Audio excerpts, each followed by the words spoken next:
Oh yeah, and I totally gotta like press this big yellow button here because just listen to the sound. Break out the new equipment! I am Halloween.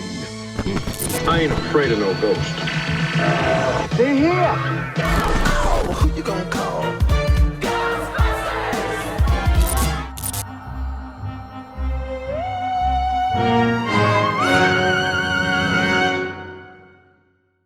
Hey everybody, Jason here, and welcome back to another installment of this year's Ghostbusters News Halloween Countdown. And in this episode, I'm going to be doing something a little bit different, as I'm not going to be unboxing or reviewing anything. Instead, I'm going to be building something.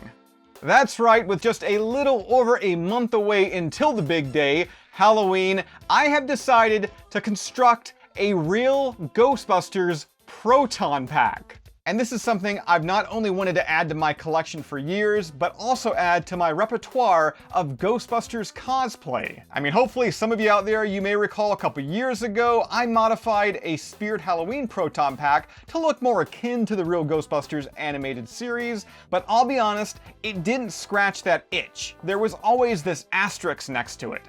Like, yeah, it's cool looking, but it's still just a budget price costume prop painted to look like something that it's not. And when it came to adding a real Ghostbusters Proton pack into my collection, I did have quite a few different options, not nearly as many options that exist for the film Proton packs, but yeah, I could have bought a pre-built one made by somebody within the community. There's also some kind of kits that you can buy, you know, you paint them, you sand them yourself, or I could just do the whole thing in-house and 3D print my very own. And the 3D print option, that was rather enticing to me because over the past couple years, I keep seeing this image. And this was made by Ghostbusters Gear over on Patreon. I'm going to include a link down below in the description to him. And what really enticed me about this build is it required little to no post-processing. Meaning you print it, you may get some electronics ready, and then you just put everything together. Now the only issue with that is when it comes to 3D printing, me and 3D printing, we don't get along whatsoever. Like a couple years ago, I picked up an Ender 3, and I know a lot of people out there, they love those machines. They trick them out, they soup them up, but to me, it just required way too much tinkering. Like whenever I asked for advice as in how do I make my prints look better, how do I fix this, I would get a lot of answers, and a lot of those answers, they were conflicting, and what this guy said is not what this person said, and really it just felt like I jumped into the deep end and I was drowning. Like with my time with that printer, the only thing I successfully built was a Lego version of the Stay Puft Marshmallow Man. Outside of this, all of my other builds, my prints, they pretty much just didn't look good or they failed completely. I got discouraged, I sold my Ender 3, and I swore off 3D printing forever. At least that is what I thought, because a couple months ago, I watched a video on Tested's YouTube channel. Adam Savage, he was using the Bamboo Lab X1 Carbon. In that video, Adam, he was printing like little scaled down Proton packs, and for a filament printer, the quality, it looked amazing. In fact, in that video, Adam himself said, I just knew by touching the print from the FDM that I was holding on to something remarkable. I was like, what made this? I literally was like, dude, what made this? He was like, yeah, it's the Bamboo Carbon and it's changing things. So after that, skip ahead a month, maybe 6 weeks or so, every single week, that video, it would show up in my YouTube feed and I'd watch it every single time I saw it kind of pop up there, and I got itchy, and it was an itch that needed to be scratched. I again wanted to try to get back into the 3D print space, and I thought with Halloween, you know, fast approaching, and with this Bamboo Lab X1 Carbon looking so good, there was really no better time than now. So here it is in the collection room. Well, actually it's tucked away in the collection room's closet, the Bamboo Lab X1 Carbon. And I'm not gonna bore you with all the facts outside of the fact that this printer, it prints fast. Oh, and it actually works. I mean, it feels almost like an appliance rather than a 3D printer, but you hit the print button and guess what? It actually prints with little to no headache. Now with that said, it is still a 3D printer, so occasionally there will be a hiccup, there'll be a problem that will need fixing. But yeah, for the most part, my time with this machine, which has been about 2 weeks now, I love it. I'm so impressed by it. So today, given that I've got the tools, again, that X1 carbon, let's see if I've got the talent as I start off my build of the real Ghostbusters Proton pack with the Neutrono Wand.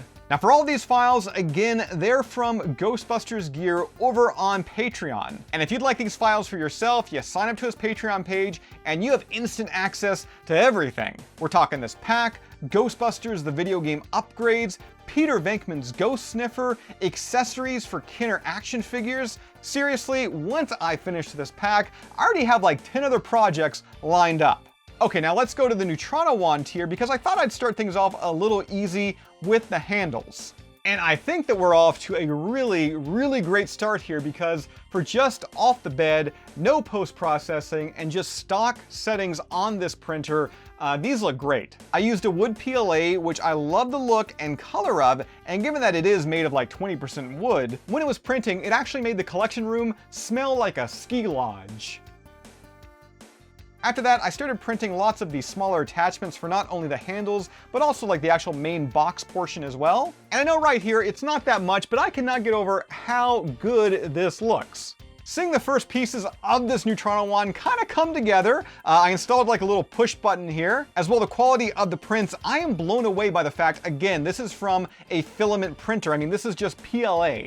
But again, it is still a 3D printer, and I was reminded of this when I got into like the actual main body, like the box portion of the wand, because let me tell you, changing around print settings just a little bit, you can get really different results. What you're seeing here is the top of the wand's box, and these are all just rejects. There was something about them that I just did not like. Either the finish, there was like really easy to see like print lines. But yeah, pretty much every side of this box, this wand body, I printed like 3, 4, 5 times over. And maybe I didn't have to. I'm gonna admit that's probably 100% on me. I've never been diagnosed with anything, but maybe I've got like an OCD issue. I'm kind of a perfectionist because every time I printed something, I was waiting for the perfect print. But when it comes to 3D printing, the perfect print, I don't think really exists, or if it does, it's a rarity.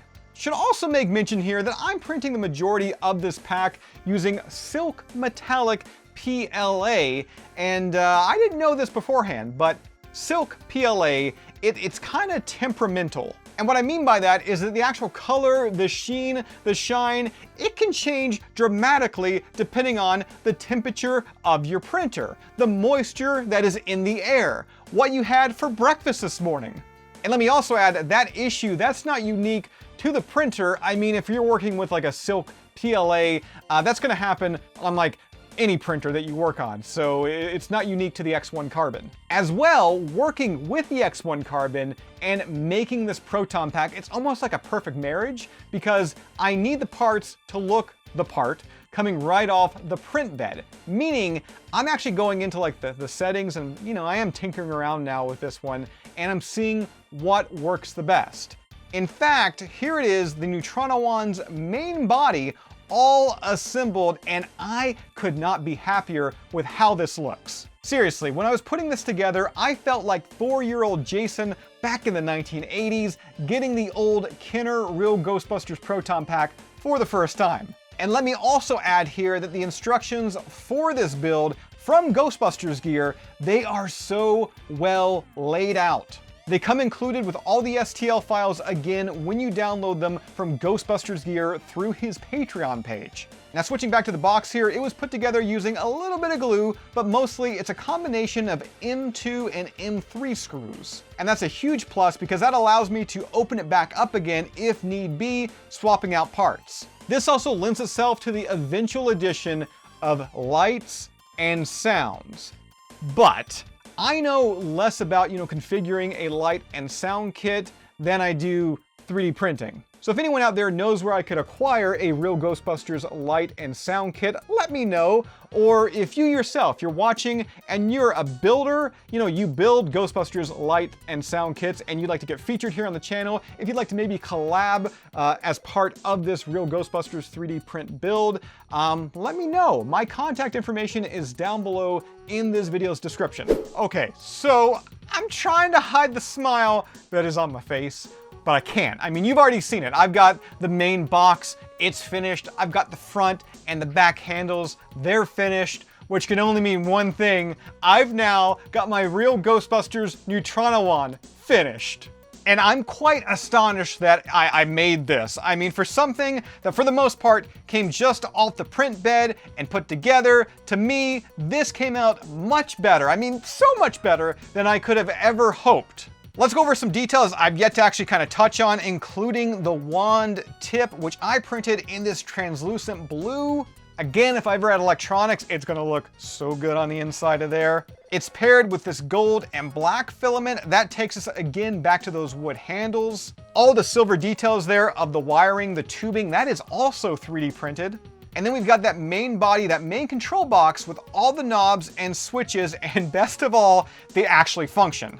Like right here, you can move these knobs and you can increase the Proton pack's polarity, its overall power. And again here, while there is currently no electronics inside, all these push buttons I can easily get to, hook something into it. Oh yeah, and I totally gotta like press this big yellow button here because just listen to the sound. I've been waiting something like 35 years to finally, hit this big yellow switch. I'm gonna do it again. Now something else I'm going to show you here, and we're definitely going to talk about this more in upcoming videos as I begin building the Proton pack, is this little connector piece. It slides right into the back of the Neutrono Wand. It was a little tight there. It is form fitted, and this is what's going to attach the split loom. And I've already bought some yellow split loom and I cannot wait to attach it right here on the wand. But first, we're gonna have to build that Proton pack. So be sure to check out our next build video here on the Ghostbusters News YouTube channel as I start construction on the cyclotron. Heck, I'm likely gonna build a lot more than just the cyclotron. I mean, putting together this Neutrono Wand, it was so easy. And if the pack is anything like that, yeah, it's gonna be a breeze. So Ghostbusters fans, be on the lookout for our next build video here on the Ghostbusters News YouTube channel as part of this year's Halloween countdown. That's all I've got for you for this one. As always, subscribe. If you'd like to join up with Ghostbusters News, check out our Patreon page. A link to that is down below in the description, and I'll see you right back here next time.